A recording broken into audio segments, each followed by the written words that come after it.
I know I personally have less of a tolerance for like nuanced conversations about this, because if you're unaware, there is an all-out assault on trans people in this country, actually in many places, but not just this country, but this country in particular. And it is also a way to strike at gay people too. Yeah, and it's working. I just want, if you guys could put this chart up, because it's actually, I mean, you can keep going here, Sam, but just the fact that this is not just an assault on trans people. Ben Collins of NBC posted this. This is from Gallup. But look, I mean, this was in 2002. 2022. Oh, sorry. No, but in 2002, around 40% of Americans thought that gay or lesbian relations were morally acceptable. And you saw that continue to tick up as being gay in society became more widely accepted. Gay marriage became the law of the land. And that's 2022 at its peak, drop to like, a few percentage points. The first time you've really seen that, I guess. 7% drop. I mean, that's not nothing, but it's the idea that it's going in that direction is a direct result of the propaganda campaign. And let's play, this religious bigot, Michael Knowles, who apparently after, having his acting career, and like the only thing I think he got on tape was a gay scene in a movie, and maybe it's like somehow like harmed himself. You see, it's like he's too traumatized by it. But here is Michael Knowles talking about the pride flag. This is where we're at now. She says her daughter felt coerced to participate in the Pride event and was offended by some of the messages, like this quote from Tennessee Williams. Human heart cannot be straight. It is curves and winds. And my daughter just kind of said, Mom, that's offensive to me, who I am straight. Yeah. Pause it. I got news for you. There is no kid who's saying like, that's offensive to me. No. It's not. And can we just check the news chyron there? What Burlington hosts town meeting after middle school's pride decorations were destroyed. Yeah, the middle schooler really took a stand on that moral stand. This woman is in like the trend of many, like I feel like online mom influencers. They'll often do it for more innocuous reasons. Like, look at this thing my child said that was so profound. You're like, your child's 3. There's no chance they said that. This one's just for her reactionary political agenda. And again, I mean, let's be clear. I don't know what the polling would be on the how valid or how accepting are you of heterosexual relations, but we know it's not 71% like it was in 2022 and 64% like it is today, and going down. And so the idea that we might need to convince people, and it's convinced. It's not an ideology. It is don't have intolerance and hate for other people because they're living their life in a way that is different than yours. I mean, that's a fairly, it was at times non-controversial view, and it's being made controversial by bigots like this guy. Go ahead. Human heart cannot be straight. It is curves and winds. And my daughter just kind of said, Mom, that's offensive to me, who I am straight. Yeah, that flag is offensive to all normal people. It is a symbol of pride, the deadliest of the 7 deadly sins. It obviously has no place in a middle school classroom, and frankly, it should be banned from all public spaces because it's evil and degenerate and signifies an ideology that is contrary to truth, goodness, beauty, and reality. And it is an indictment of our political order that the warmed-over hippies and other deviants running our schools need to learn that lesson from 11-year-olds. That is very sad. I mean, let's just this is the way, this was the plan, this is the pushback. I think Candace Owens, I saw online, was talking about, again, you'll hear them, but I think Matt Walsh has done this too, where they say we should not, at Crowder, we should not have just stood by idly as the society accepted gay marriage because this is what happens. Then all of a sudden you have to accept gay marriage and gay people and trans people, and that's what's going on here. Yeah, I mean, look, Michael Knowles embodies more deadly sins than just pride, though, if we're doing a tally there. I mean, pretty sure he embodies some greed as a right-winger. Pretty sure he embodies... Is vanity one of them? I don't know. Envy, perhaps. Gluttony is another one of them.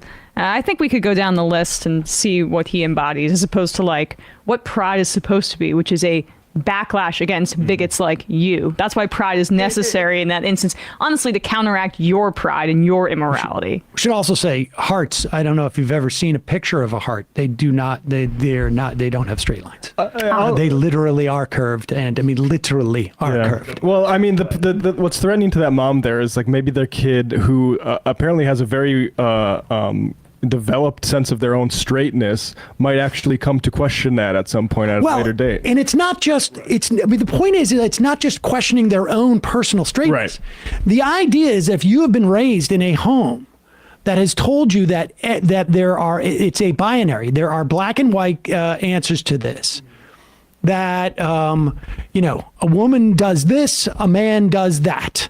That's the way God intended. And we are to do this and not that because that's the way God has intended it. And that's the way it is. And then they get out of their home and they start to see like, hey, wait a second. I thought black people were this way, or I thought gay people were that way, or I thought, brown people were this way. And they go out and their own experience is different. Or they hear different ideas. It is a threat to the entire hierarchy that they have been raised in. So it's not just a threat to the possibility of their sexuality. That may not be it. It may be just like, once you see that this is wrong, and you have been in a household that is absolute, then all of a sudden you start questioning other premises. Yeah. And that's how people get out of fundamentalist religion. That's how people get out of cults. Yeah. That's how people get out of like super, strident small organizations that, have a very hard top-down perspective on the world. I mean, that's why you must prevent them from hearing this stuff. Yeah. That's why they do it. I mean, and the irony is, of course, is like they're constantly complaining about, a battle of ideas. And it is not an idea that I'm going to hate someone or that they have no right to exist because they're not as my principles say they should be. Well, they've lost the battle of ideas on this front. That chart that I just, from Gallup makes it clear that's lost. I mean, it's going to tick down because their backlash is working, but that's why they focus so much on censoring like a Disney cartoon or a school classroom that they're trying to suppress. Disciplining the culture to try to put the cat back in the bag. And let's play as Michael Knowles. I mean, this is why he wants to go back to another Michael 1220 Genghis Khan era, by the way. Oh, that's what he's nostalgic for? I mean, what was happening with the Catholic Church at that time? I mean, I think that's honestly is where he's going. There's something that he's got in his bonnet. Let's listen to this. Americans are as conservative today as they were back in 2012, which is fine, and it's a good start given how much more liberal the country had become since 2012. But if 2012 is the end point, then we might as well pack it in, guys. I do not want America to be as socially conservative as it was in 2012. I want our civilization to be as socially conservative as we were in 1220, okay? Forget it. I don't even want the 1950s. I don't even want the 1880s. I want 1220. I think that would be a good spot to land at. At the very least, I think we ought to be as conservative as we were before all the modern ideologies started corroding our civilization. Because that's been the big problem. The reason that a lot of people for a long time became more socially conservative, more open, more tolerant, is because they had the pillars of our civilization to rely upon. The church, the family, the productivity, the women being property, political order, the institutions, the lack of system law. reformation. We had all of that to rely upon. And so we were just leaning on that while we were indulging in an ideology that was eroding all of that. This is the thing about liberalism, is liberalism, including the old classical liberalism, it's just like an acid that you pour onto your civilization. And I don't know, maybe you like it. Maybe it's like lysergic acid, maybe it's like a drug or something. People kind of like this acid for a while, but it just starts to eat away at the thing upon which it must rest. The tranquilizing drug of liberalism versus the sustaining healthiness of feudalism.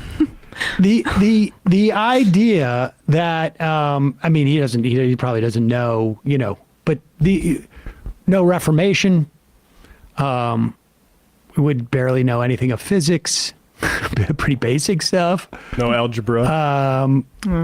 I'm trying to think of what else we would. No modern medicine, surgery. No enlightenment. Yeah, no enlightenment. Certainly. Yeah. I get to be property again. Genuine property. No, like full on, you'd be sold more or less for a dowry or cool. some type of And thing. wasn't Some it type of trade. back then? Also, it was considered more sinful to masturbate than it was to rape a woman because at least your seed was going inside of her at that point. I think that was probably very recently. They had their in best Michael logicians Knowles' on house. that. Yeah. Can Michael Knowles just make that case if he wants? He's trying to flip 2012 and be flipping about it. He's being maximalist for attention. But I get, and that's what you have to do when you're not that talented. But Exactly. at the same time, though, I want him to spell it out, as opposed to just trying to be smirky and cute about it. Talk about what the practical realities of what you're advocating for are. Right, then, and Michael. even just go back to intellectual Daily Wire correspondent, whatever the hell you are. Just even go back to 1920 and walk us through the issues that you have with liberalism. Or let's just go to 1820 and just walk us through the past 200 years that you think is problematic in this country. Well, we'd also include democracy, probably, would even some semblance of one. Oh, I'm dying for the time when a rat being in my home had a 50-50 chance of killing me. I would love for that to come back. I apologize for saying algebra wasn't in Europe. It had got there in the relatively later years of the 12th century, of course. It was an import from the Islamic world. Yes, also wasn't brain surgery there, too. Barnacle Boy. To be fair, the Magna Carta was made in 1215, so there's still just a taste of progressive values in that guy's life. 5 years of the Magna Carta. Matt, Bradley, Emma, great job today, this week. And we'll see you on Monday. It might take all the strength I got to get